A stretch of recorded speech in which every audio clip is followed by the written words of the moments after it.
As a child, Dawn Stout began hunting with her family, but it wasn't until she met her husband that bow hunting became a passion for her. I think women can shoot a little bit better than men, and they get a little jealous of that. And this Orange native hasn't been able to put down the bow for the past 7 years. You'll find a lot more women at the deer camp, and we're not just there to cook dinner. You know, we're there killing animals and making the men jealous because we're killing the bigger animals, but hopefully. Yeah, and looking prettier doing it. Growing up in Silsbee, Sissy McInnes was constantly in the outdoors, but says she never really had a liking for hunting. I was always kind of like the type that was, I'm not going to kill that, you know, I'll go and watch, but I'm not killing that. McInnes says she was introduced to a bow and arrow 7 years ago and immediately fell in love. The art of a bow is what kind of intrigued me. You know, it's the peacefulness of it, the art of it.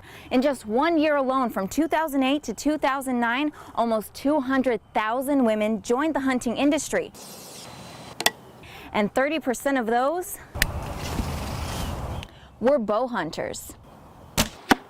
Those statistics came from the National Sporting Goods Association, who says more women than men took up hunting in 2009, almost a 6% increase from the previous year. More women are coming in than men for this coming up hunting season. Working at Gander Mountain, Hillary Soignet says she sees a definite increase in women shopping for hunting gear, looking for both guns and bows. A woman versus a man in bow hunting,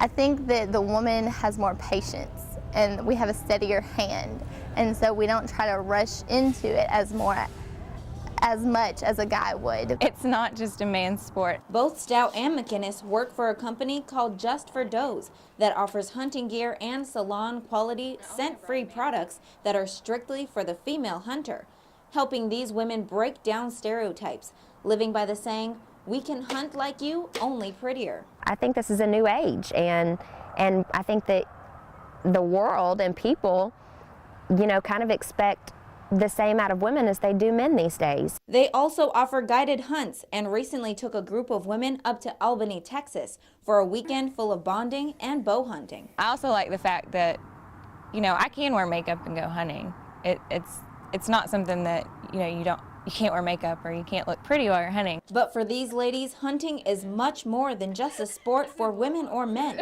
It's about getting the whole family involved. You teach a man to hunt, he goes hunting.